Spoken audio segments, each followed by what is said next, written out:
Mastering Mixed Conditionals, a guide to complex English grammar.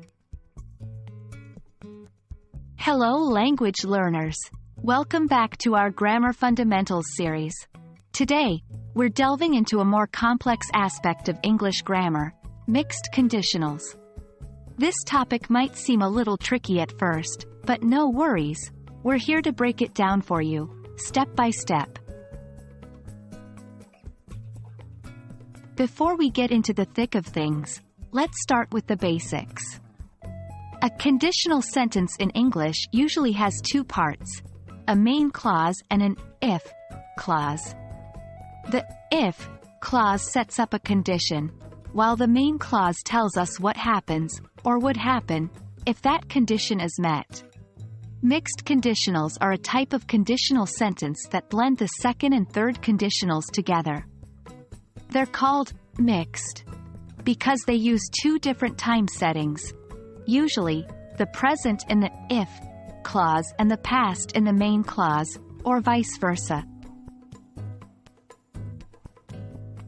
Let's break it down a little more.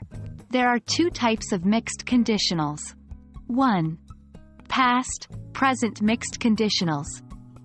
These use a past event in the if clause, using the past perfect, as in third conditionals, to show a present unreal situation in the main clause, using would plus base verb, as in second conditionals.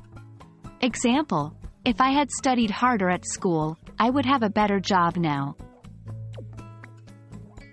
2. Present, past mixed conditionals. These use a present unreal situation in the if clause, using the simple past, as in second conditionals, to show an unreal past result in the main clause, using would have plus past participle, as in third conditionals. Example: if I were rich, I would have bought that expensive car.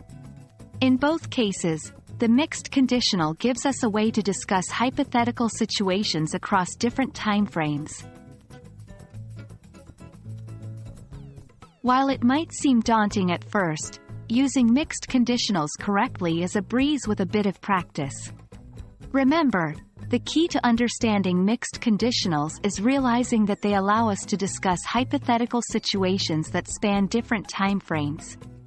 They help us express regrets, criticisms, and explanations for unreal or unlikely situations. Remember, learning a new grammar rule isn't just about understanding it. It's about using it. So, get out there and practice using mixed conditionals in your everyday English conversations. And that's a wrap on our lesson on mixed conditionals. We hope this guide has given you a clearer understanding of this complex grammatical structure. Keep practicing and remember, learning a language is a journey. Until next time, happy learning!